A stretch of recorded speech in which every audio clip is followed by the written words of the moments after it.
de operación de planta. Mami, pásame. Ya va, Samuel. ¿Y qué estás estudiando tú, Juan? Hola, Buenas buenas noches. noches, profe. Buenas noches, ¿cómo estás, Angelis? Por favor, deja tu asistencia Bien, por WhatsApp. Qué bien. voy. Buenas noches, Cristóbal, ¿cómo estás?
Buenas noches a todos los que se van incorporando. Espero que estén bien. Vayan dejando su asistencia, por favor, por WhatsApp. Y vamos a empezar en breves momentos. Vamos a dar unos minutos para que se conecten todos. Buenas noches, Frangelina. Buenas noches, Marley.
Ok, muchachos.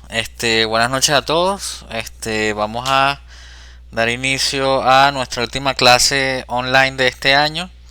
De acuerdo al calendario académico de la Escuela de Procesos Químicos, esta es la semana 8 de clases y para esta semana es la última en la que estaba prevista las actividades académicas por este año. No sé, yo voy a pegar al calendario tal y cual como lo recibimos. Nosotros no hemos perdido clases importantes durante el inicio del semestre. Yo me imagino que tal vez no es el mismo caso de otras materias, pero nosotros en realidad no perdimos mucha clase. La primera semana, que es una semana que siempre se toma como de introducción y de conocernos y de plan de evaluación, eso se cumplió en parte entre la semana 1 y 2, por lo cual no es necesario agregar más clases.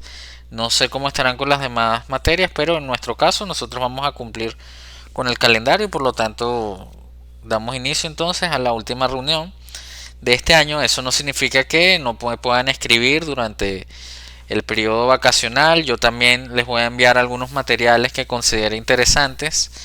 No serán muchos, no se preocupen, y yo estoy seguro que los van a revisar después de las vacaciones, que es la idea. Espero que puedan disfrutar de sus merecidas vacaciones y después el año que viene vengan con las pilas recargadas para enfrentar nuestra otra mitad de semestre que nos queda restante. Entonces, bueno, muchachos, manito arriba para ver quiénes están activos, quiénes no están. Veo aquí que están conectados. Unos se conectan, después salen. Eso debe ser problemas de conexión.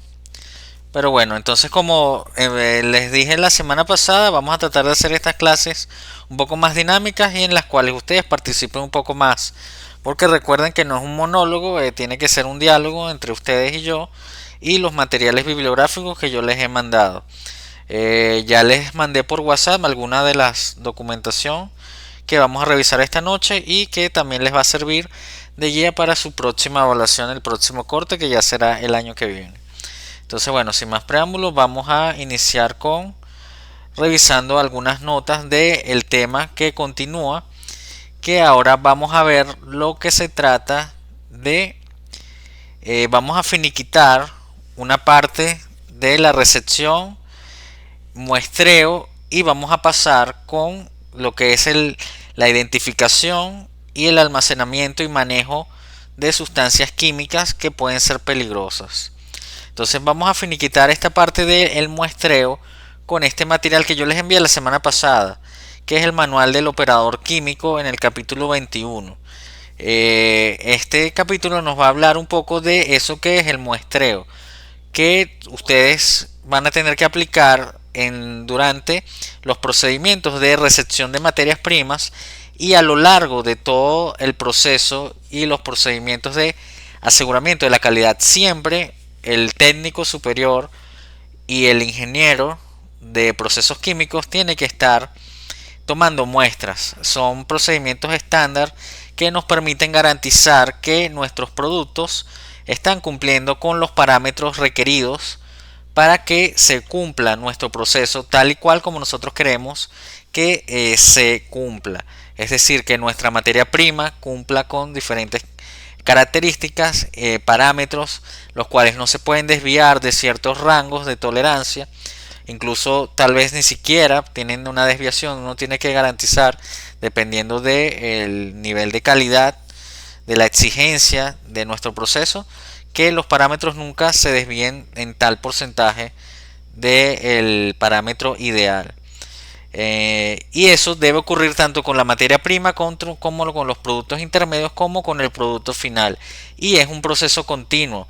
El muestreo, como ustedes saben, los procesos químicos y la operación en plantas químicas o en plantas industriales generalmente es por procesos continuos que no se detienen.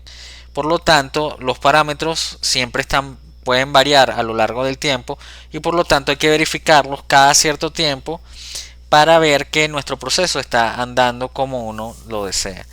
Entonces fíjense que este documento nos habla de la toma de muestra. la cual se realiza tanto en la recepción de materias primas como en diferentes puntos del proceso, así como en los puntos de almacenamiento del producto final, y los factores que influyen en la elección del procedimiento de muestreo son muchos, pero entre ellos se puede mencionar la naturaleza de la muestra, si es sólida, líquida o gaseosa, la peligrosidad del material del que se va a tomar la muestra, el diseño del proceso productivo, el tipo de análisis a realizar, la cantidad de producto para la muestra, y la muestra ha de cumplir con requisitos ineludibles, es decir, siempre tiene que ser representativa del producto muestreado, ya que los resultados obtenidos tienen muy poco valor si la porción usada en análisis no representa fielmente la composición media de la mezcla en examen, y debe ser homogénea, es decir, debe representar las mismas propiedades en todo su volumen. Fíjense que nos habla del muestreo de sólidos, que tal vez es uno de los más sencillos. En el caso de muestreo de productos sólidos, algunos aspectos a tener en cuenta a la hora del muestreo son el grado de división del material, el contenido de impurezas y la naturaleza del producto. Incluso acá yo agrego el tamaño de partícula de ese sólido, porque generalmente los productos sólidos están a granel y están en partículas que pueden ser polvos, por lo cual eso también se toma en cuenta a la hora del muestreo. La cantidad de la muestra varía según el tamaño de la partícula. Cuanto mayor sea el diámetro de la partícula, mayor ha de ser el peso de la muestra bruta. Por lo general suele ser suficiente tomar una muestra media de peso igual a 500 veces el diámetro de la partícula de mayor tamaño. Eso aplica, como les indiqué, a los tamaños de partículas que son muy pequeños. Claro, cuando tenemos una muestra que es un tamaño particular grande, no necesitamos tanto peso. Pero si tenemos un polvo, sí tenemos que agarrar suficiente cantidad que sea 500 veces mayor al diámetro de la partícula de mayor tamaño. Es decir, cuando son polvos que son finos, el tamaño de la partícula es muy pequeño. Por lo tanto, la muestra no puede ser pequeña, tiene que ser representativa. Aquí tenemos diferentes opciones de equipos que se usan para tomar muestras. Acá tenemos un tubo muestreador, que es uno de tantos equipos que se pueden utilizar. Sin embargo, cuando la muestra es en procesos que no son tan sensibles, ni necesitan altos estándares de pureza o de inocuidad, como hablábamos la semana pasada, generalmente esos polvos o esos materiales están al aire libre, están en silos o están en galpones que tienen techo pero no tienen paredes, y por lo tanto la muestra se puede tomar con una simple pala y con un simple recipiente que tú puedas obtener la muestra. Sin embargo, esos recipientes y todos esos equipos tienen que cumplir con ciertas normas que no vayan a contaminar obviamente la muestra. Pero como les indico, si la muestra no requiere un alto grado de pureza ni de limpieza, generalmente se puede tomar con una simple pala y un simple recipiente especial para llevar la muestra. No es el caso obviamente de productos que son sensibles, como por ejemplo alimentos que sean perecederos, o productos farmacéuticos. Obviamente materias primas de la industria farmacéutica no se puede hacer simplemente metiéndole cualquier pala a un barril de materia prima. Eso tiene que tener unos ciertos equipos, los cuales deben cumplir con parámetros de limpieza, de higiene, y obviamente que no vayan a contaminar el material.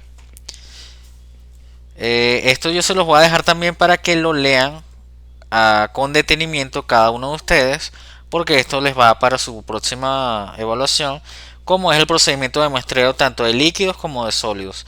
En el caso de líquidos, un aspecto importante es conocer exactamente dónde están situados los puntos de muestreo. Estos puntos pueden verse en los diagramas de proceso o DFP y se encuentran frecuentemente localizados en las tuberías de la planta. Cada planta tendrá sus puntos de muestreo específicos. Frecuentemente un punto de muestreo consiste en una tubería de pequeño diámetro que sobresale de la tubería principal del proceso. Recuerden que cuando dibujaban sus diagramas de flujo de proceso tenían que agregar esos puntos de muestreo donde hay válvulas específicas que sirven para que los operadores de planta y los inspectores de calidad, como van a ser ustedes, ambas funciones, puedan obtener muestras en diferentes puntos del proceso.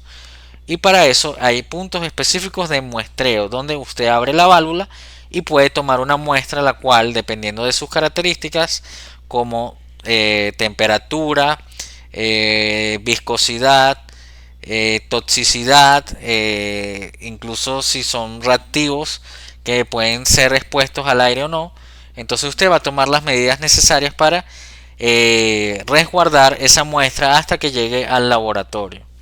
Entonces me voy a detener acá un momento para ver quién está activo. Vamos a ver, puñito arriba, dedito arriba, nadie está activo.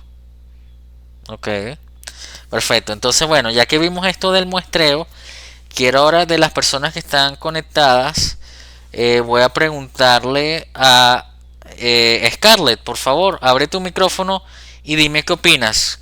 ¿Qué opinión te merece el muestreo en una planta química? ¿Cómo crees tú que se realiza el muestreo? O dame un ejemplo de cómo se debe realizar el muestreo de sólidos y líquidos. Buenas noches, profe. Buenas noches. Principalmente la muestra, como usted dijo, es para detectar principalmente si es tóxico o no. Uh-huh. Y bueno, puedo decir que en el caso de líquidos, es un aspecto importante del tema conocer, pues es muy importante conocer exactamente dónde están situados los puntos de muestreo. Correcto, muy bien. Ahora, ¿tú crees que es igual tomar una muestra de agua en una planta de agua purificada, por ejemplo, a tomar una muestra de ácido clorhídrico en una planta de producción de clorosoda? No. ¿Por qué? Bueno, mi opinión sería que creo que es totalmente distinta cada cosa. Creo que uno puede ser más tóxico que otro. Entonces hay que medir el riesgo de cada uno para luego tomar la muestra. Exactamente. Tienes toda la razón, Scarlett. Sí, efectivamente hay que considerar también el tipo de sustancia. No son, es decir, el procedimiento sí es el mismo, pero las medidas de seguridad y el cuidado que hay que tener no es el mismo. Y obviamente, exacto, una muestra de ácido clorhídrico es mucho más perjudicial para la salud que una muestra de agua.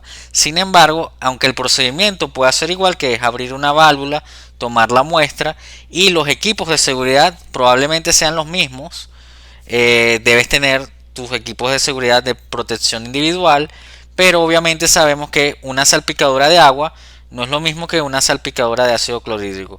Pero sin embargo tienes razón. Ajá, dime. No, sí, lo estoy escuchando. No, pero ahora amplía esa idea de que ya la dijiste muy correctamente.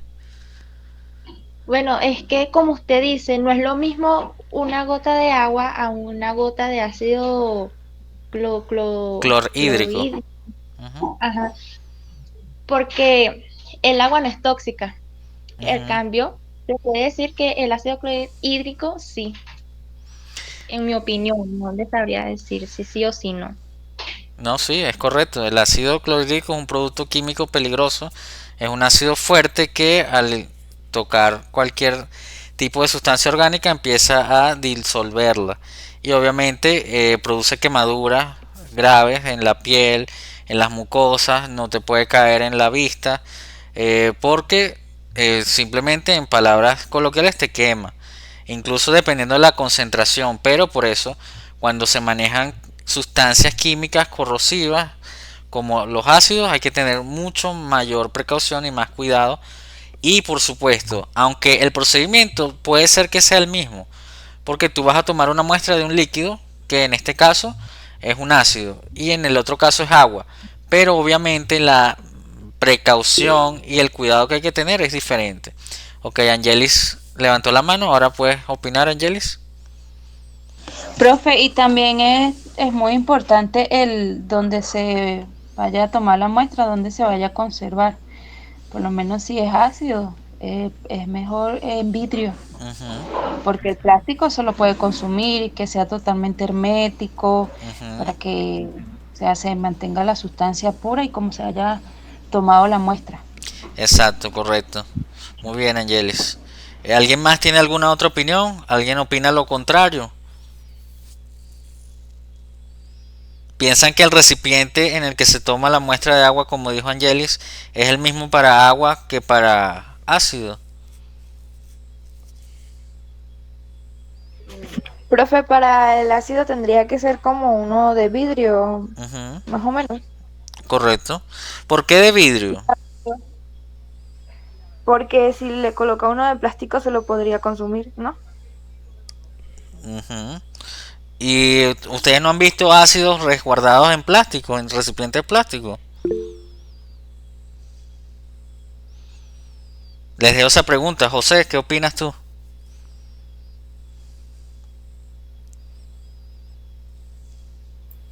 Ajá, ¿se escucha? Sí, se Buenas noches, escucha. profe. Buenas nochos. Se podría agarrar, por ejemplo, un ejemplo, cuando uno compra el desengrasante. Ok. Mayormente se da en vidrio, ya que, por así decirlo, se come en plástico y Ujú, se daña. Se podría tomar como ese ejemplo. ok. En Correcto. cambio, algo que no sea ácido, por así decirlo, agua, en este caso, puede ser en plástico. Preferiblemente sería en vidrio para evitar cualquier otro tipo de contaminación, ¿no? Ok, está bien. Muy bien, José. ¿Quién más? Profe, disculpe, eso también sería depende de de la concentración que tenga. Exactamente. Ahí eso es un punto clave que acaba de dar Scarlett porque, claro, los ácidos se pueden comer muchos tipos de materiales, pero dependiendo de la concentración. Y obviamente tanto el plástico como el vidrio, dependiendo de la sustancia química, son inertes o no. Pero generalmente se escoge vidrio, como ustedes bien dicen, porque es inerte. Es decir, no reacciona químicamente. No ocurre una reacción química y por lo tanto no ocurre eso que ustedes hablan de que se puede comer el plástico. Ahora, ¿ustedes creen que un tanque de ácido clorhídrico de 10.000 litros está hecho de vidrio?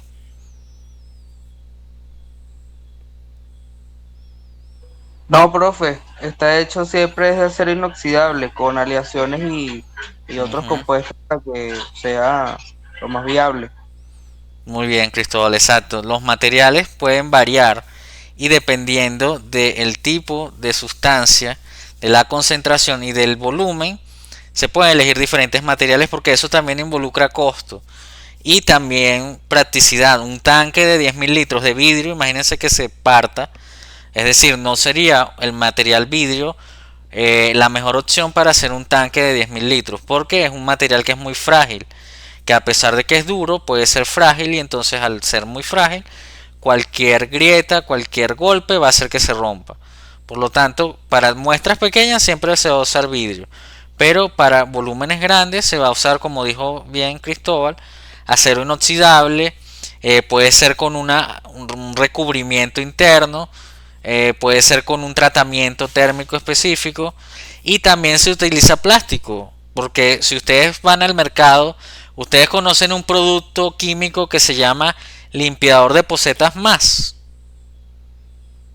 ¿Alguno de ustedes ha escuchado Sí, eso? profe. Profe, eso es igual que el desengrasante también, que es fuerte. Exacto. Eso sería como el diablo rojo. El Sí, diablo también el rojo de es otro producto químico, exactamente. El diablo rojo viene en una pote, en un envase de vidrio.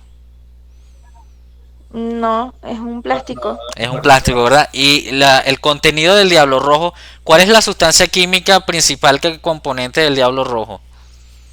Ácido sulfúrico. No, Cristóbal, revisa bien. Estoy hablando de diablo rojo, no de limpiador pocetas más.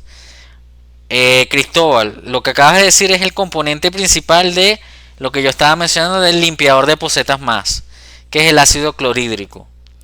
Pero el diablo rojo, que es otro producto bastante corrosivo y agresivo, ajá, No, profe, disculpe. Me activó el micrófono. ok, es, bueno, se los dejo ahí, búsquenlo ahí rapidito en Google. El diablo rojo, ¿cuál es el componente principal? Profe, de hecho, sé que cuando uno aplica el diablo rojo, inmediatamente se pone caliente donde lo aplique, Ujú, en la eso es tubería. correcto. De hecho, se calienta y uno tiene que calentarlo, tiene que precalentarlo para que él funcione con mayor efectividad. Pero qué bueno que tocamos ese tema porque es lo que vamos a hablar más adelante, que son sustancias químicas peligrosas y sustancias químicas que son incompatibles, que no se pueden almacenar juntas. En el caso de Cristóbal, que bien dijo, el limpiador de pocetas más, su componente es el ácido clorhídrico, perdón, HCl por su fórmula. Profe, Ángeles, en Google dice que es el hidróxido de sodio, correcto, el componente principal del diablo rojo. correcto. ¿Y la fórmula química del hidróxido de sodio, Angelis? No, esa no me la sé. No, pero búscala. Ya la voy a buscar. Ok, bueno, yo te la voy a decir, es el hidróxido de sodio, obviamente es NaOH. Y ese es un componente que es una base muy fuerte. Recuerden que en química ustedes supongo que ya han visto que existen los ácidos y las bases, que esa clasificación depende del pH de una sustancia.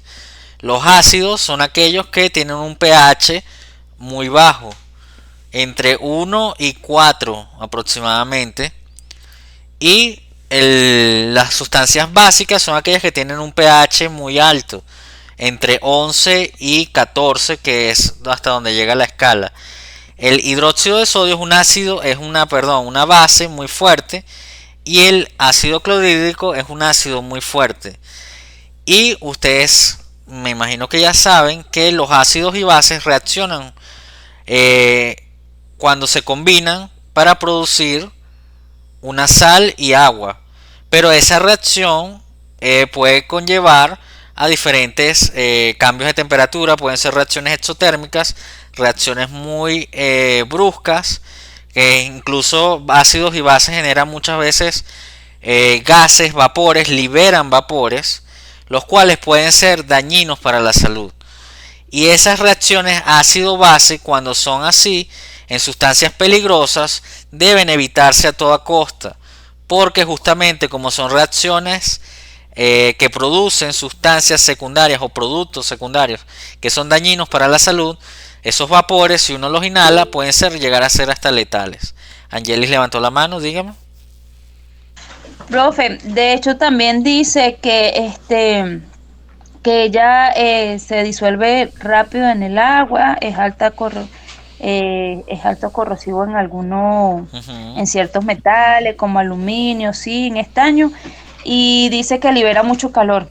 Correcto, exactamente. Entonces por eso es que el hidróxido de sodio es uno de los principales sustancias químicas que se usan ¿se acuerdan cuando hacían la parada de planta para hacer mantenimiento a las tuberías? Porque necesitaban limpiarlas.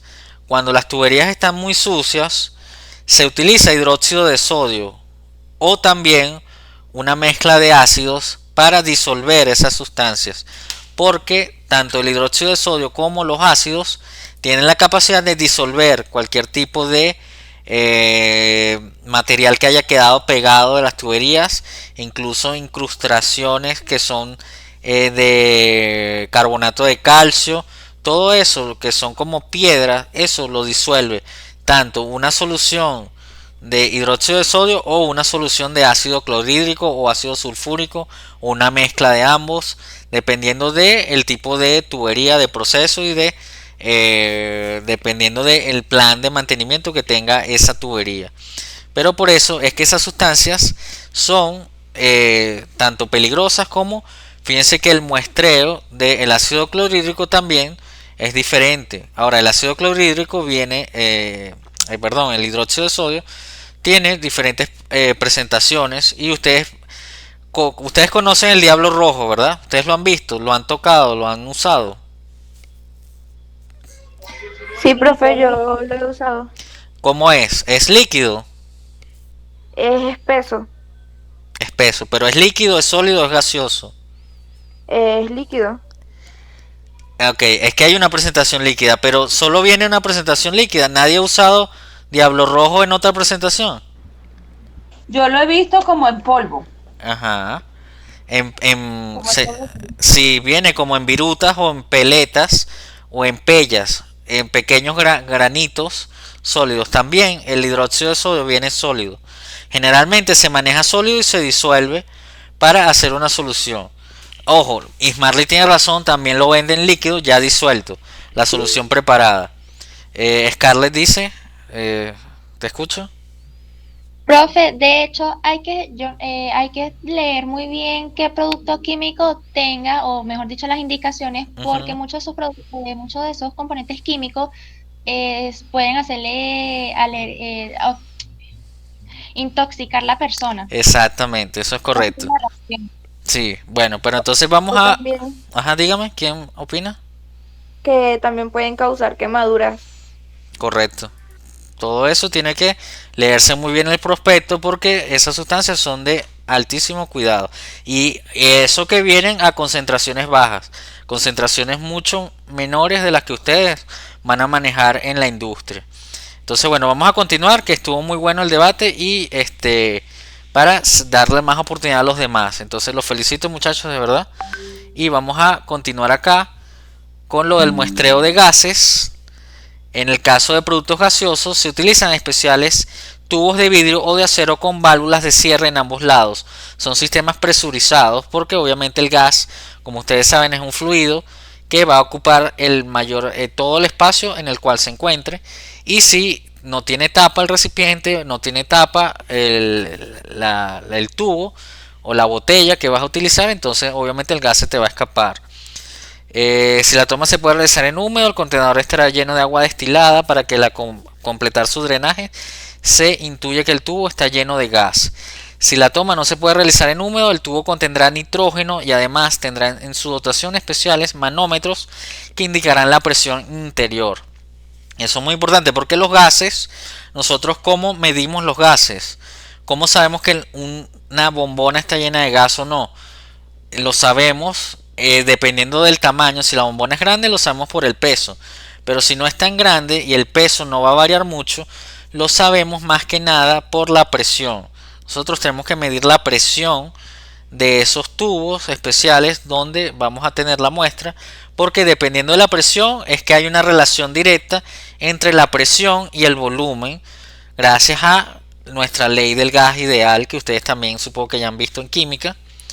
Y si no la van a ver, y que nos da un comportamiento idealizado de cómo se comportan los gases, pero que nos permite aplicarlo en la vida cotidiana y por supuesto a bajas presiones y temperaturas siempre los gases se van a comportar como ideales, aunque en la realidad no se comporten así y haya diferentes desviaciones que ustedes más adelante van a conocer. Fíjense que existen tipos de productos. Existen tres grandes grupos de materiales a muestrear que pueden hacer variar el procedimiento de muestreo. Un primer grupo está formado por aquellos materiales que se fabrican como piezas, unidades, etc. Un segundo grupo se englobarían los productos naturales o industriales sólidos que no están compuestos de unidades iguales. En este grupo estarían incluidos desde los productos vegetales, cárnicos, hasta productos de síntesis como pueden ser los aditivos o los productos químicos en general, tanto de materias primas como de productos acabados. Y el tercer grupo es parecido al segundo, pero con productos líquidos. Ya esto es más específico cuando necesitas realizar el plan de muestreo y cómo vas tú a tomar una muestra representativa cuando los materiales no son homogéneos, la muestra no es homogénea, entonces tú tienes que buscar la forma de conseguir muestras representativas de las diferentes componentes de esa materia prima o de ese producto. Están los tipos de muestreo, los cuales pueden ser todas las muestras tomadas al azar, pero eso del azar significa que todos los elementos deben tener la misma probabilidad de ser incluidos en la muestra. Eso casi nunca se hace porque siempre necesitamos seguir un plan de muestreo. Cada empresa va a tener su plan de muestreo, cada proceso tiene un plan de muestreo y eso se determina más que nada por el analista de laboratorio, el departamento de aseguramiento de la calidad, que te va a indicar cómo vas a realizar el muestreo, dónde y cuándo lo vas a hacer, porque depende obviamente del tipo de muestra que vas a tomar, del tipo de proceso, etcétera. Acá obviamente tienes que cumplir con una serie de parámetros. Esto habla más que nada de la norma europea de muestreo, que es un ejemplo de cómo se realiza un procedimiento de muestreo. Aquí te da un ejemplo, eso se los dejo para que lo lean, de tomar una muestra de 10 sacos de un material a granel. Y fíjense que existen los flujogramas que también te van a indicar.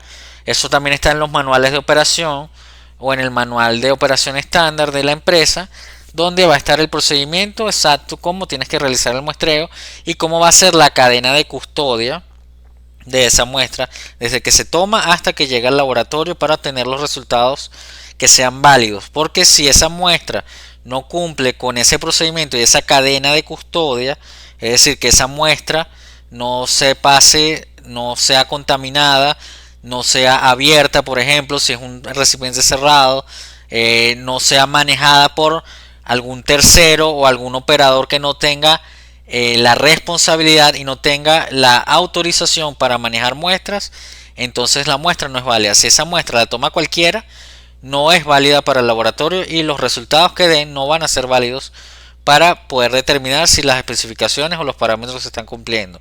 El muestreo lo hace personal calificado y incluso el transporte de las muestras tiene su procedimiento y lo debe realizar personal calificado en recipientes especiales y hasta en equipos especiales o en bolsos o en cavas o en cajas específicas para ese fin. Y obviamente bien identificado, porque una muestra que no esté identificada no tiene validez tampoco. Si no conoces cuál es el origen, no puedes conocer la trazabilidad de dónde viene esa muestra, a qué hora se tomó, de dónde se tomó, para qué se tomó. Y esos procesos de muestreo también, valga decir que se realizan incluso de manera, se hace un respaldo. Es decir, uno toma la muestra y puede venir otro personal autorizado a tomar la misma muestra y ambos resultados se comparan para verificar que las muestras se tomaron correctamente. Generalmente en las plantas industriales hay un personal que toma muestras y viene otro equipo para tomar las mismas muestras y verificar que el primer personal tomó la muestra bien, e incluso el segundo personal también su muestra es cotejada con la primera muestra. Si ambas muestras que fueron tomadas no cumplen, tienen una desviación muy grande, en algún momento hubo una falla y una de las muestras está mal tomada. O entonces ahí es cuando se determina quién está haciendo su trabajo bien y quién no lo está haciendo. Eso generalmente se ve mucho en control de calidad, porque el laboratorio de control de calidad puede ser que en una empresa haya un laboratorio de análisis químico y haya aparte un laboratorio de control de calidad que verifica los resultados del laboratorio primario. ¿Por qué? Porque tú puedes descubrir que tu laboratorio primario no está tomando las muestras correctamente y no está dando resultados que sean válidos. Simplemente están llenando las planillas, están haciendo como que toman las muestras y lo que hacen es copiar y pegar los resultados de una muestra anterior y lo siguen haciendo como para ahorrarse el trabajo. Estos son desviaciones, obviamente. Solo se los cuento porque he escuchado de casos así, pero obviamente no es la regla ni puedo acusar a nadie. Pero es decir, el proceso de muestreo es algo muy delicado en la empresa y siempre los resultados de un muestreo tienen que ser válidos y tienen que ser sopesados o contrarrestados con otro análisis. ¿Por qué? Porque incluso envían muestras a laboratorios externos para verificar que nuestro laboratorio está cumpliendo con las buenas prácticas, en este caso de manufactura y de control de calidad. Entonces, bueno, esto acá, lo que viene acá son más que nada estadística que se usa para los procesos de muestreo y de cómo se puede realizar luego el análisis estadístico de los resultados, cómo va a ser la desviación estándar de diferentes muestras, cómo vas a obtener los promedios, la moda. Esos ya son más que nada procedimientos más estadísticos que nos permiten el control estadístico de la calidad, que es un tema que vamos a ver más adelante. Entonces por eso esto me lo voy a saltar. Ustedes después van a ver con más detalle todo esto de la distribución normal gaussiana de una muestra y unos resultados de laboratorio, pero ya eso es tema de otra clase. Entonces, bueno, ya terminado este tema de el muestreo, la recepción y muestreo de materias primas y productos, vamos a hacer un breve repaso, una breve pausa y vamos a ver puñito arriba, exacto, quiénes están activos, quiénes no están activos. Vamos a verificar acá, ya tenemos 12 personas acá. Quienes se han conectado nuevos: Jennifer, Ashley, muy bien, Oris. Ok, entonces bueno, vamos a pasar ahora a el tema subsiguiente, que es la identificación de productos químicos. Y esto se hace a partir de hace poco, en realidad se hace a partir de los años 1990, 92, 97. Se trata de implementar un sistema único que se llama el Sistema Globalmente Armonizado de Clasificación y Etiquetado de Productos Químicos, SGA por sus siglas en español. También lo van a ver por sus siglas en inglés, que tengo por acá el mismo sistema, pero en inglés, que es GHS o Globally Harmonized System. Fíjense que tienen que acostumbrarse a ver las cosas en inglés a veces, porque cuando lo vean no van a saber que es el mismo SGA, es el GHS. Y entonces, pero obviamente lo vamos a estudiar en español. Y entonces, bueno, vamos a empezar con esta lámina que nos va a indicar qué es el SGA. El Sistema Globalmente Armonizado de Clasificación y Etiquetado de Productos Químicos es un sistema integral de comunicación de peligros de alcance internacional cuyo uso es obligatorio en el ámbito de trabajo. No tomen en cuenta esto porque esto es un documento argentino, estas no son las normas ni las resoluciones venezolanas, pero la información es la misma. Y simplemente no tomen en cuenta ciertas siglas y normas. Por ejemplo, vamos a ver norma técnica colombiana o norma mexicana o norma chilena. No, nosotros nos manejamos con las normas Covenin en Venezuela, pero son variaciones de la misma. Y este sistema global armonizado es creado por la ONU y se está tratando o se ha implementado a nivel mundial. ¿Por qué? Porque generalmente teníamos a los americanos, los estadounidenses, que tenían su norma para identificar los productos y su forma de almacenarlos. Teníamos a los alemanes con su norma alemana, teníamos a los canadienses, luego a los japoneses, y cada uno hacía un revoltillo de cómo iban a identificar las normas.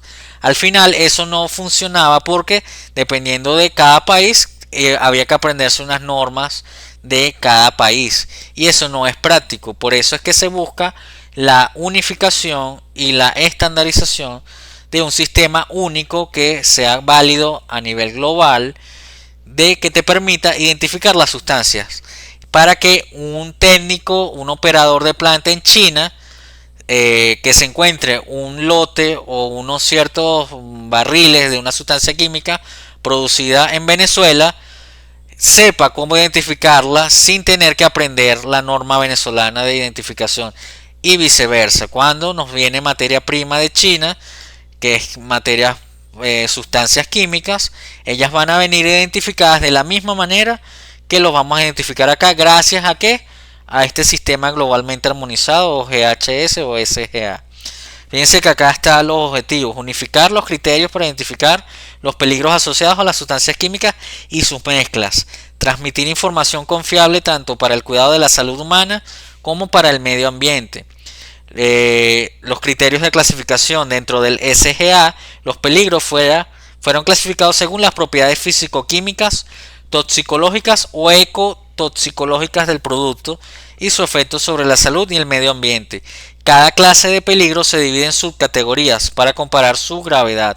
Por ejemplo, explosivos, inflamables, que son físicos, toxicidad aguda, sensibilizante, los efectos en la salud, o la toxicidad para el medio acuático, que es una propiedad o un peligro medioambiental. Entonces, este sistema globalizado tiene un etiquetado y ese etiquetado siempre tiene unas características que son comunes. El modo de comunicación del peligro es mediante etiquetas en el envase. En ella se introducirá la siguiente información siguiendo los parámetros de las recomendaciones de las Naciones Unidas del Libro Púrpura. En este caso, quinta edición revisada 2013. Ese libro púrpura que lo tenemos por acá, que yo se los envié. Tenemos la octava edición, pero creo que ya va por la 10ª edición, 2023. Es el documento al cual se refiere esa lámina. Acá es un documento que te va a indicar todas las normas y pautas que hay que cumplir para implementar correctamente el sistema globalizado, armonizado de identificación de sustancias peligrosas y sus mezclas.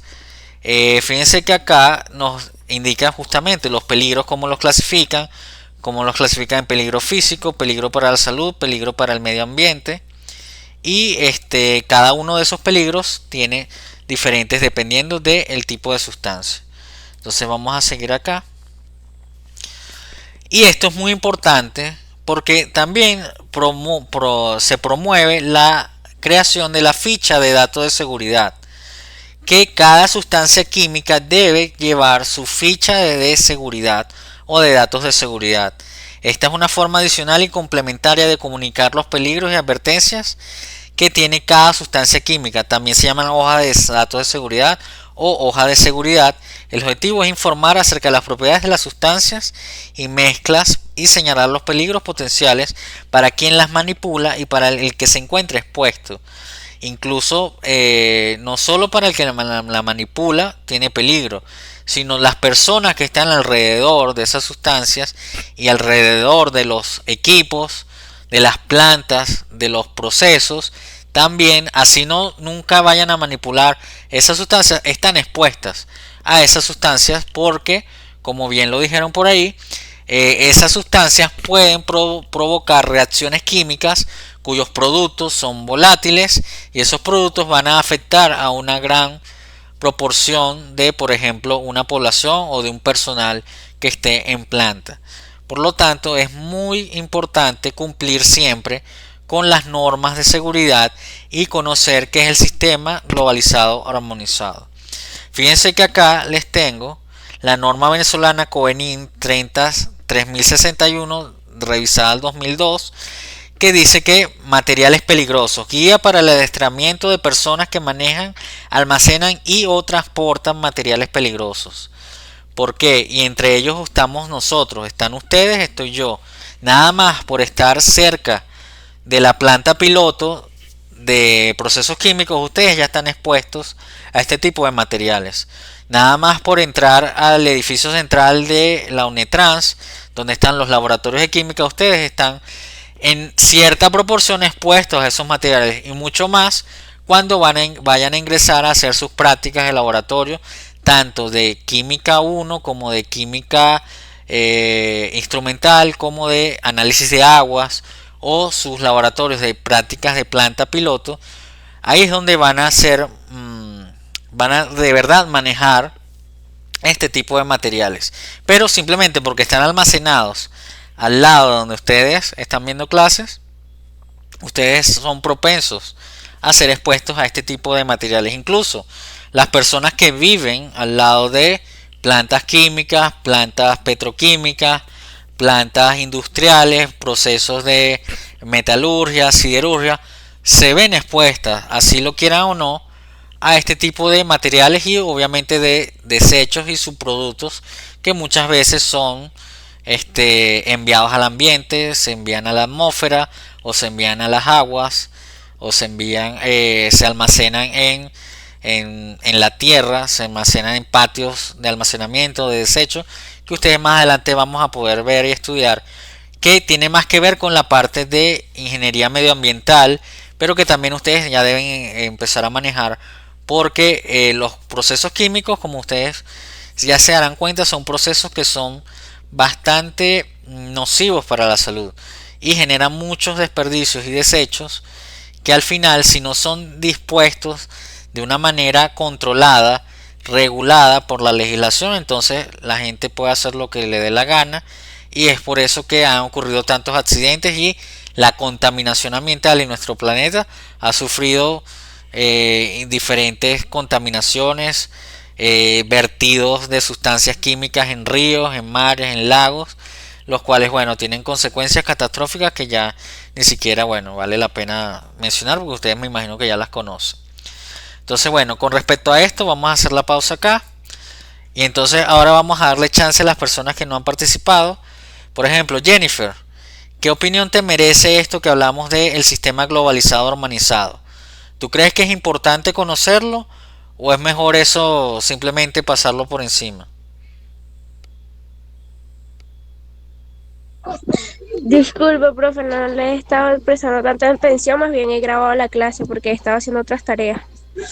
Ok, pero en tu opinión, así mismo como te lo estoy preguntando, ¿tú crees que es importante identificar las sustancias químicas peligrosas? Sí, por supuesto. ¿Por qué? Porque impediría un incidente, este, a la hora de uno, o sea, un incidente y te ayuda a identificar a la hora de uno utilizar cualquier otra sustancia. Ok, ¿y eso se aplica solamente en la industria? Mm, No, no, no, porque eso es evitar un incidente o accidente. Ok, perfecto, Jennifer, gracias. Oris, ¿qué opinión te merece eso que dijo Jennifer? ¿Tú estás de acuerdo en que eso es importante y no se aplica solamente en la industria? ¿O estás o no estás de acuerdo? Sí, estoy de acuerdo, Por, pero también debería también estar no solamente en industrias, también en tipo edificios, correcto. ¿Dónde más? escuelas, Ujú, también en las calles. ok. ¿Alguno de ustedes o tú, por ejemplo, Oris, has manejado productos como el cloro que se usa para limpiar? Yo- Sí, sí, lo he manejado. bueno, yo también, yo lo he manejado muchas veces. ¿Tú crees que sea una sustancia química peligrosa o no? Sí, es peligrosa, ¿Por qué? porque, por ejemplo, las veces que yo he utilizado el cloro, es un poco, lo he utilizado más que todo puro, y Ujú, por ejemplo, a mí me da alergia correcto. Te afecta la respiración, ¿verdad? en la respiración, sí. Exacto. Fíjense que Oris, por ejemplo, gracias Oris, gracias Jennifer. Ahora, por ejemplo, María, ¿tú crees que si tú vas a limpiar, vamos a hacer este ejemplo que no es industrial, pero es cotidiano y va a lo que estaba diciendo Jennifer y Oris, que estas normas serían importantes implementarlas no solo en la industria, sino en las universidades, escuelas y en nuestros hogares, porque es importante que la población y el ciudadano común conozca que hay ciertos productos que no se deben mezclar y que muchas veces se usan a la ligera. Uno de esos es el cloro, que es una solución de hipoclorito de sodio, que es una sustancia que reacciona muy fácilmente con otras sustancias, incluso otros químicos. Ajá, cuéntame María. Tengo entendido que no se puede mezclar con más Exacto, ¿por qué crees tú? y que es una bomba tóxica, Exacto. es venenoso. Es venenoso, eso es correcto. De hecho, les hablo de una experiencia propia que tuve porque a veces uno tiene ignorancia y no conoce ciertos productos o piensa que no va a ocurrir que no, la reacción no es suficientemente grande o los vapores que van a generar son peligrosos. Pero yo tuve una mala experiencia justamente limpiando y utilicé diablo rojo con cloro y eso inmediatamente creó una reacción química que generó vapores que eran asfixiantes y de casi de broma no la cuento porque generalmente son gases que roban el oxígeno y no te permiten respirar y si no estás en un área que es ventilada o en un área que puedas correr esos gases te van a asfixiar tan sencillo como eso. Entonces por eso es que es de extremada importancia conocer qué productos químicos se pueden mezclar y cuáles no. El diablo rojo no se debe mezclar con nada y obviamente el cloro tampoco. Y si mezclas esos dos van a crear vapores que son venenosos, son tóxicos y letales. Ok, Scarlett levantó la mano primero y después va Cristóbal. Bueno, profe, mi mamá me contó una experiencia que estuvo, mezcló ciclón con cloro, Ujú, estaba limpiando el baño y cerró la puerta. sí, Y ella casi se asfixia por la cantidad ¿cómo le de podría gases, de decir? vapores que se De generaron. gas, y Correcto. casi se muere. Sí, bueno, menos mal que puede contarla igual que yo. Pero fíjense, muchas veces eso lo dice el producto. Lo que pasa es que uno no lee la etiqueta del producto y no lo dice con una calavera gigante. Hay que promover tal vez alguna ley que indique que el cloro tenga una calavera gigante y que le ponga ahí diablo rojo, porque si no, quién sabe a cuánto más de uno no la ha podido contar. Cristóbal. No, bueno, profe, o sea, cuando yo trabajé en la planta de creación de productos de dermocosmética, Ujú, ellos no utilizaban cloro para lavar ujú, ni para el piso, ni para nada que tenga que ver con producción. ujú. Estaba el cloro vetado literalmente de la planta, Ok, porque el cloro podía afectar los productos que estuvieras haciendo, así ujú, fuera a menor escala. claro. Y ellos mismos tenían una mini planta de productos de limpieza, Ujú, y ellos hacían su propio jabón ujú, neutro, ok, o sea, lo intentaban hacer lo más neutro posible, claro. y ellos utilizaban un solo producto para limpiar el piso que era como un antibacterial, pero para limpiar, Ujú, y era de la marca Fuller, pero no me acuerdo de cómo se llama exactamente. claro, Pero sí, no utilizaban nada que tuviera que ver con cloro. Estaba exacto, prohibido totalmente. exactamente. Gracias, Cristóbal. Frangelina. Buenas noches, profe. Bueno, Desde mi punto de vista, cuando usted comenta de que, y los demás compañeros comentan de que cada producto químico que se vaya a utilizar en una planta ha de tener su señalización, porque bueno, tengo la experiencia ujú, que cuando uno entra a una empresa, a los trabajadores químicos le ponen como a afirmar que ellos están dispuestos a trabajar con ese eso es tipo de correcto. sustancias. Entonces, cuando también usted habla acerca de el muestreo de los lotes, Ujú, sí, por suponer, vi un video acerca de el café. ujú, Primero ellos toman esos lotes, los cortan para revisar que los granos no estén vencidos ujú, y después ellos trabajan con ciertas sustancias y cada ingeniero debe de saber eso para no lastimarse. claro. Como en el caso del cloro, yo tuve la experiencia de que como mi piel es delicada, Ujú, se me enrojeció la mano porque ujú, no usé guantes. claro, por eso hay que tener mucho cuidado. Fíjense que son sustancias que parecen inocuas, parecen inofensivas y al final no lo son. Y les vuelvo y les reitero, están a muy baja concentración, diferente a la cual la van a conseguir en la industria. Y tomen en cuenta que lo que nosotros llamamos coloquialmente cloro para limpiar no es cloro como tal, es hipoclorito de sodio, que es una sustancia que contiene cloro, pero no es cloro puro. En la industria sí van a manejar cloro en forma pura y en forma gaseosa. Y el gas cloro es uno de los gases más letales que existen, porque el cloro gaseoso tiene la propiedad de que al combinarse con el ambiente, con la humedad, con el agua, forma nuestro letal amigo, el ácido clorhídrico. Entonces por eso ustedes van a tener que tener más cuidado aún que manejar cloro lavanzán, que no es cloro como tal, o diablo rojo. Ustedes van a manejar toneladas de esos materiales a concentraciones muy altas y incluso a temperaturas también altas que hacen que todo sea mucho más peligroso aún. Y obviamente a presiones altas. Por eso la industria química es una de las más, digamos, peligrosas, pero en las cuales se deben cumplir con, si se cumplen con las normas de seguridad, no debe ocurrir nada. Pero obviamente también, lamentablemente, ocurren accidentes y ustedes habrán escuchado de accidentes en industrias químicas famosos. De eso vamos a hablar en el corte 4 de las normas de seguridad y vamos a ver algunos accidentes que han ocurrido. ¿Para qué? Para que no se repitan. Obviamente todos estos productos químicos tienen, hay sustancias que son volátiles, que son inflamables y que son explosivas y que lamentablemente en algún no que otro momento, bueno, han ocurrido explosiones, las cuales son de consecuencias catastróficas y de muy lamentables. Por eso es que tenemos que hacer hincapié en esta parte de la seguridad, de cumplir con las normas de seguridad.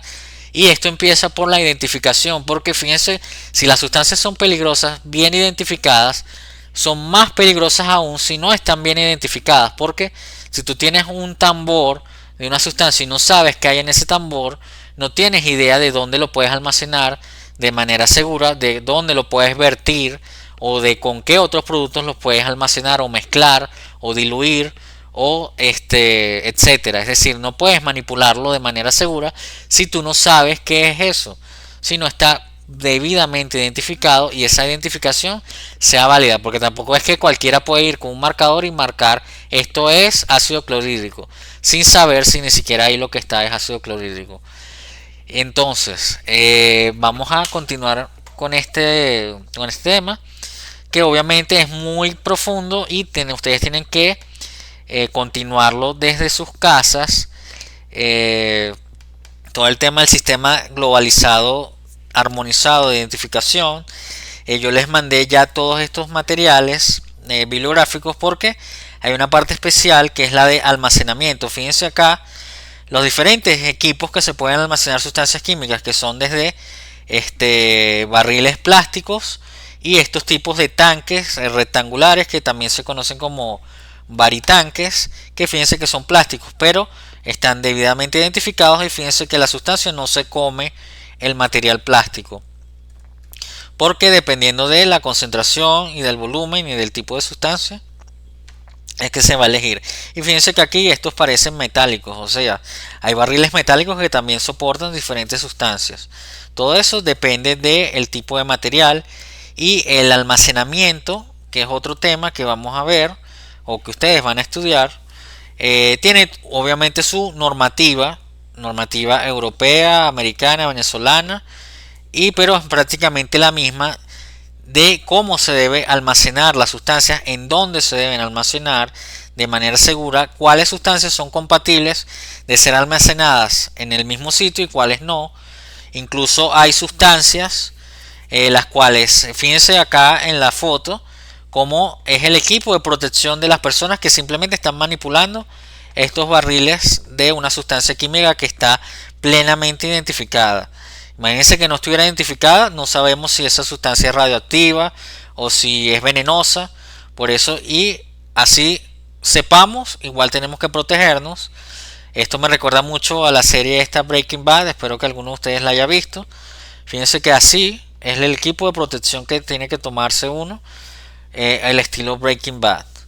Entonces, cada uno de estas, y bueno, obviamente ante emergencias, hay un protocolo de seguridad que lo vamos a ver más adelante cuando veamos las normas de seguridad, de qué hacer en el caso de que se viertan esas sustancias, que se rompan esos contenedores, que ocurra lo que nos ocurrió a nosotros limpiando, que se mezclen y ocurra una reacción química. Todo eso tiene un protocolo de seguridad y un equipo especializado que debe actuar en ese tipo de incidente, como dice Jennifer, y accidente que generalmente pueden ocurrir. Obviamente tenemos mucha información. Esto que ven acá son los dibujos que internacionalmente, o su nombre técnico es pictograma, que te va a indicar cuál es el peligro que conlleva esa sustancia que está siendo trasladada, almacenada o manipulada. Fíjense que cada uno de los símbolos tiene un significado y tiene una clasificación y tiene su norma establecida. Fíjense que estos códigos tienen un significado. La letra H indica riesgo, la letra P indica prevención y así sucesivamente. Todo eso ustedes tienen que leerlo y conocerlo para cuando hagamos el debate el año que viene. Fíjense que acá están los diferentes tipos de pictogramas que te indican qué daño puede ocasionar la sustancia, y cuando te indica que, por ejemplo, provoca quemaduras, fíjense, provoca quemaduras, pueden ser leves, graves. Es decir, casi todas las sustancias químicas no se pueden manipular sin guantes. Esa es la primera de las normas de seguridad, tanto en laboratorio como en cualquier sitio. Tienes que usar guantes, muchas veces así sea agua destilada en el laboratorio, porque tú no sabes cuándo ocurre una contaminación o esa agua destilada no es tal agua destilada que se indica. Entonces por eso es muy importante siempre no subestimar las normas de seguridad. A veces uno lo hace ya por la experiencia o porque faltan implementos, pero no es el deber ser. Uno no debe tomar las normas de seguridad a la ligera ni dar por sentado que no nos va a pasar nada, porque generalmente sí nos va a pasar. Los accidentes uno no los puede simplemente evitar, es decir, ordenar que no ocurran. Los accidentes ocurren y ya. Entonces por eso hay que estar preparado y ser siempre precavido. De hecho, les cuento otra anécdota del laboratorio. Cuando se hace la toma de muestra de sustancias líquidas, que se hace con una pipeta, hay veces que no, o hay laboratorios que no tienen la perilla o la bombita para poder succionar. Y antiguamente, le estoy hablando de hace mucho tiempo, uno succionaba con la pipeta con la boca, succionaba las sustancias químicas, cosa que no se debe hacer, y obviamente les indico como una anécdota que no se debe hacer, pero les confieso que una que otra vez lo hice, y en una de esas se me fue la sustancia, y fíjense que yo estaba succionando una mezcla de ácido sulfúrico con ácido clorhídrico. Imagínense el miedo que me dio cuando esa sustancia tocó mis labios y pasó a mi boca. Gracias a Dios no me la tragué, pero sí sufrí una pequeña quemadura en el labio por esa sustancia. Obviamente eran sustancias diluidas, no estaban a alta temperatura, pero fíjense que uno, por dársela de confiado, le ocurren los accidentes. Por eso la primera norma de seguridad es no tengas la confianza al extremo, porque justamente cuando más confianza tienes y cuando piensas que no te va a pasar nada es cuando te pasa. A mí, yo me quemé la boca succionando, algo que no lo deben hacer nunca, y si alguien les ordena que lo hagan, no lo deben hacer, porque es una orden que va a atentar contra su bienestar físico. Pero en ese caso, bueno, yo les confieso, lo hice porque tenía la necesidad, no tenía la perita para poder succionar con la propipeta, y entonces por eso me quemé como un tonto. Entonces, mosca con eso, no vayan nunca a utilizar, de hecho es una de las normas más básicas del laboratorio, no succionar ninguna de las sustancias químicas, así sea agua destilada, porque tú no sabes si esa agua en realidad es agua o no. Y entonces, mosca con eso, muchachos. Vamos a ir finalizando este tema, esta clase, pero no el tema, porque el tema continúa. Quiero que tienen que investigar, o no investigar, pero sí conocer a detalle todos los documentos que les envié. Hay una presentación muy buena que está por acá, pero no la veo. Ya me acuerdo dónde está. Vamos acá con, bueno, recuerden acá, fíjense que acá están las normas venezolanas del manejo de materiales peligrosos no radioactivos. Estas son las normas COVENIN que cada uno de ustedes debe conocer. Fíjense que cada uno de los materiales tiene una norma distinta, y esta guía que también les envié, que es de una universidad colombiana, pero está muy completa, que les va a indicar exactamente cuáles son los tipos de sustancias, dependiendo si son explosivas, si son gases, si son aerosoles, son líquidos inflamables, sólidos inflamables, sustancias oxidantes, sustancias, fíjense, nitrato de amonio es una sustancia que es precursora de explosivos, pero también hay una sustancia que se llama amonio cuaternario, que probablemente sea la que usaba Cristóbal allá en la empresa para limpiar, que no tiene cloro, pero es antibacterial. Tienen que revisar lo que es el etiquetado, cómo se realiza la etiqueta. Fíjense toda la información que debe tener la etiqueta, el nombre, la fórmula química, tiene que tener los pictogramas, las indicaciones de peligro y los consejos de prudencia o las normas de qué hacer en caso de si hay contacto con los ojos, contacto con la piel, contacto con el pelo, si hay incendio, si hay derrame. Todo eso te lo indica la etiqueta, y también la ficha de seguridad, que también yo les voy a mandar algunas fichas de seguridad que son ejemplos de cómo se debe identificar una sustancia química. Esas fichas ustedes no las van a hacer, esas ya están hechas. Ustedes lo que tienen es que conocer e interpretarlas. Esas fichas que acá justamente hay un ejemplo. Fíjense que tiene un modelo de un listado de sustancias y hay unos cuadros que te indican la compatibilidad de las sustancias. Fíjense, aquí está. Fíjense que para el almacenamiento, fíjense que dependiendo del color y el pictograma, existen los símbolos positivos y negativos. Puedes almacenar positivo, negativo no puedes almacenar juntos. ¿Por qué? Porque si se llegan a mezclar ocurre lo que ya hemos hablado bastante. Todo esto tienen que conocerlo. Esta matriz de compatibilidad, que es una guía, tienen que leer la leyenda, tienen que ver el pictograma y dependiendo del color van a determinar cuánto una sustancia puede ser almacenada junto a otra.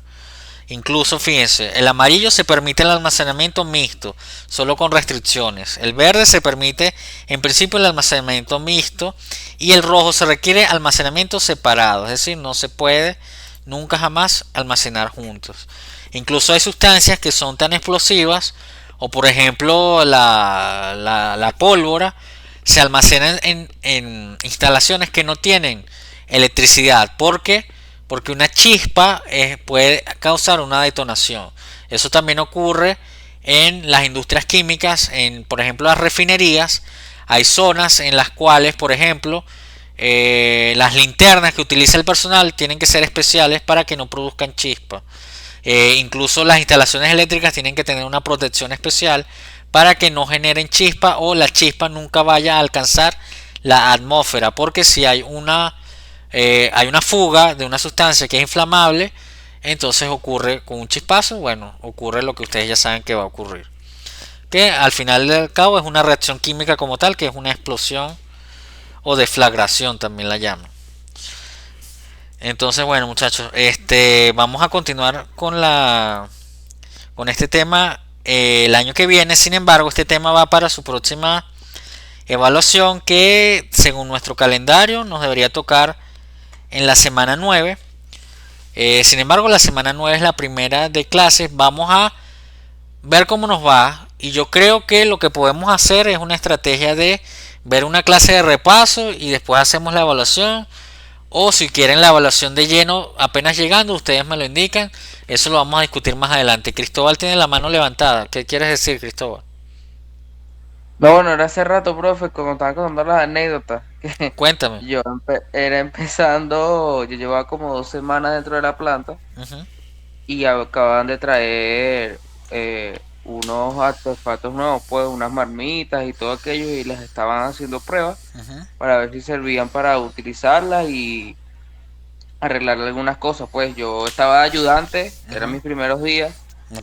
Y bueno, lo que estaba hablando de la chispa era que en la parte de abajo de la marmita tenía una resistencia que generaba calor y calentaba el jabón y soltaba algunos gases, no sé qué, y en la resistencia había una parte donde no estaba recubierta, y por abajo se sacaba el producto, y entonces abrieron para sacar producto y cayó como 2 gotas cayeron en la resistencia. ¿Qué pasó? Y como esos son puros gases, porque estamos trabajando con alcohol cetílico, era otro tipo de alcohol, no el alcohol que se utiliza para desinfectar, ni nada, era otro tipo de alcohol. Y eso genera muchos gases al calentarse, más la tetranolamina, más otros productos allí. Y, ¿te mareaste? Y no, casi se quemó todo eso. Yo estaba de lejito, yo no sé por qué, pero yo me puse de lejos, y quien abrió casi se quema, y ese fuego no se ve. Se ve cuando está mucha cantidad. Es un fuego que se ve azul completamente, y a veces no lo percibimos con los ojos. Y bueno, tuvimos que agarrar el extintor, lo apagamos. Obviamente no pasó a mayores, pero sí claro, se fue un accidente. Bueno, gracias a Dios no pasó a mayores, pero fíjense. Bueno, me comenzaron a chalequear porque obviamente eran mis primeros días, y me dijeron: ahora no llevas nada aquí, ya vas a quemar el laboratorio. pero no fue mi culpa, pues yo estaba solamente ayudando. Ok, gracias, Cristóbal. Sí, fíjense que son cosas cotidianas que pueden ocurrir. De hecho, más adelante les voy a mostrar un video que tengo yo de otro accidente de laboratorio que también me ocurrió, pero eso viene para el próximo tema. Entonces, bueno, muchachos, en resumen, como dice la inteligencia artificial, En resumen, hemos visto el proceso de muestreo de diferentes tipos de materiales, de materias primas, de productos. Tiene que haber un plan de muestreo, cómo son las técnicas de muestreo, dependiendo del tipo de material y de cómo va a ser el análisis de nuestro sistema de gestión de la calidad. Y también hemos visto cómo se deben identificar y clasificar y almacenar las sustancias químicas que pueden ser peligrosas bajo el sistema globalizado armonizado de las Naciones Unidas, que se implementa a nivel internacional para que justamente un operador de planta en Venezuela pueda operar una planta en China y manejar el mismo de sustancias químicas peligrosas, sabiendo qué es lo que está manejando y cómo lo puede almacenar, cómo lo puede mezclar y cómo lo puede manipular y cuándo no. E incluso hemos hablado de los accidentes que ocurren cuando esas normas no se cumplen.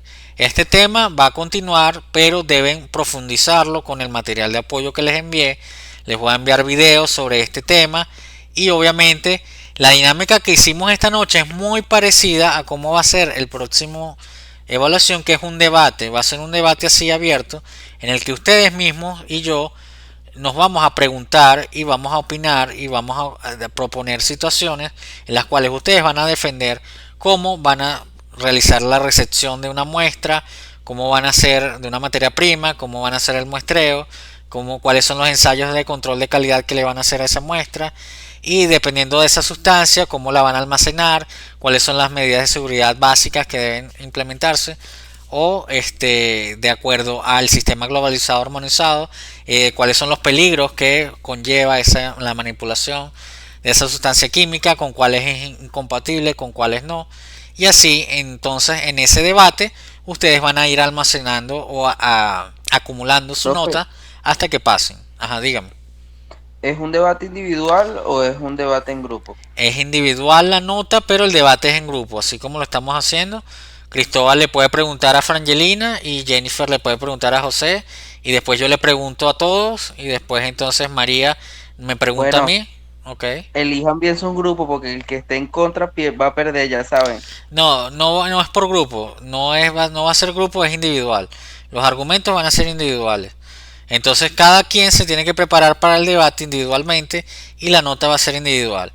Pero sí, es decir, si pueden agarrar lados, por ejemplo, como Cristóbal, yo puedo lanzar una pregunta y Cristóbal opina cierto argumento, y ese argumento lo comparte Scarlett y lo comparte José. Sin embargo, el lado de Oris y Ace Marley no están de acuerdo y ellos defienden un argumento contrario. Ese tipo de grupos que se formen de acuerdo a sus opiniones o de sus conocimientos sí son válidos y sí pueden formarse durante la dinámica, pero generalmente no va a formar grupos de el lado A contra el lado B ni el lado C contra el lado D. Ojo, vamos a ver cómo se desarrollan las vacaciones y eso puede ser que podamos implementar alguno que otro grupo, o yo les asigne, por ejemplo, como bien dice Cristóbal, le voy a asignar a Cristóbal, tú tienes que defender este argumento y ¿quién me falta? Frangelina defiende este argumento. Y dependiendo, ustedes dos cállense ahí a argumentos, a ver quién gana ese debate. Y después, bueno, vemos y opinamos todos. Pero está bien, ese tipo de dinámica es la que quiero ver, y de esa manera es que ustedes van a demostrar su conocimiento. Por lo tanto, mientras más participen en el debate, mientras más argumentos puedan defender y más conocimiento demuestren, mayor nota van a tener. Si no participan, si no conocen bien las normas, no conocen lo que es el muestreo, la recepción, difícilmente van a salir bien. Por eso, prepárense y vamos a ver cómo es la dinámica, que no está definida completamente. Puede ser que sea un debate, puede ser que sean dos, puede ser que los divida, puede ser que no, puede ser que sea 1 hora, puede ser que sea 5 horas.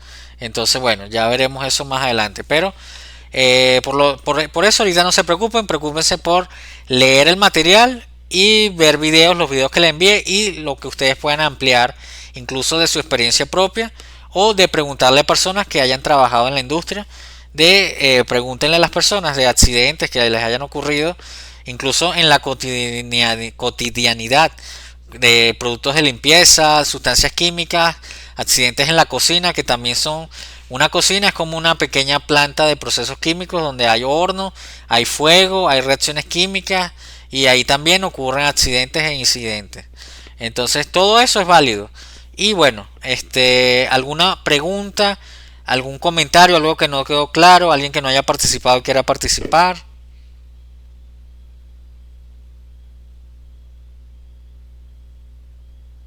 Cristóbal está bien, él participó bastante. Scarlett, una conclusión final de este tema.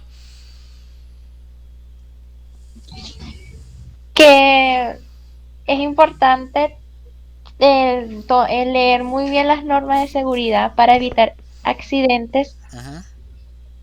Es importante también no mezclar productos químicos que no deberían de mezclarse.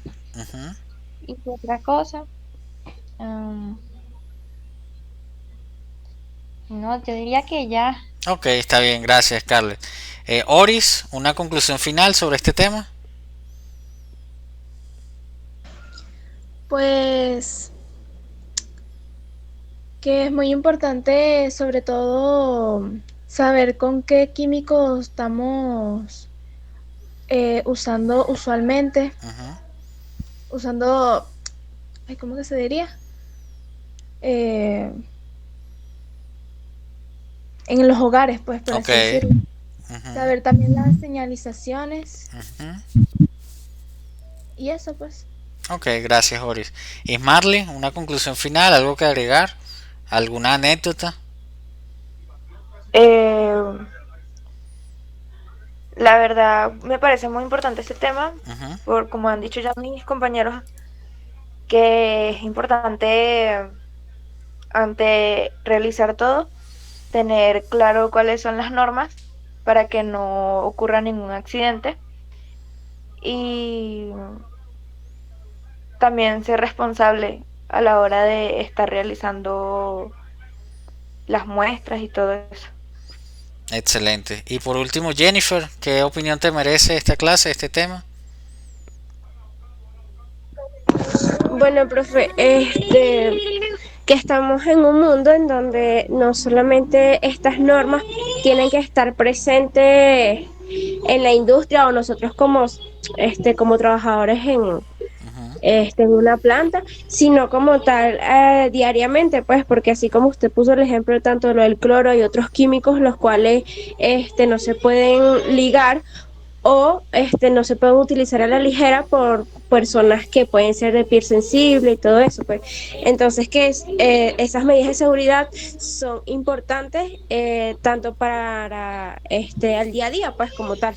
Correcto, Jennifer, muchísimas gracias. Entonces, bueno, muchachos, en conclusión, vamos a dejarlo hasta acá. Nos retomamos nuestras clases según el calendario académico que todos deben tener. Les deseo la mejor vacación, las mejores fiestas. Feliz Navidad a todos. Espero que nos reencontremos todos en enero. Cuídense mucho. Espero que la pasen muy bien. Y por favor no se olviden. Olvídense de procesos químicos después de que salgan de vacaciones y retomen en enero, por favor, una semana antes, unos días antes. Recuérdense todo lo que hemos visto, por favor. Eso sí, en enero seguimos con nuestras clases, con las pilas puestas. Y bueno, espero que cualquier duda me la pueden plantear durante todas las vacaciones.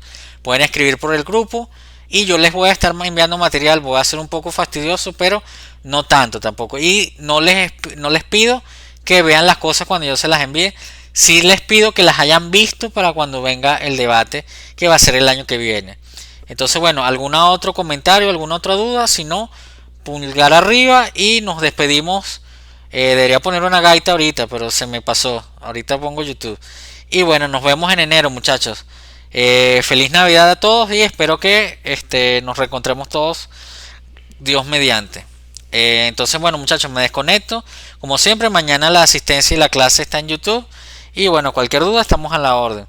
Muchísimas gracias por su asistencia. Ah, verdad, se me había olvidado. La asistencia por Classroom.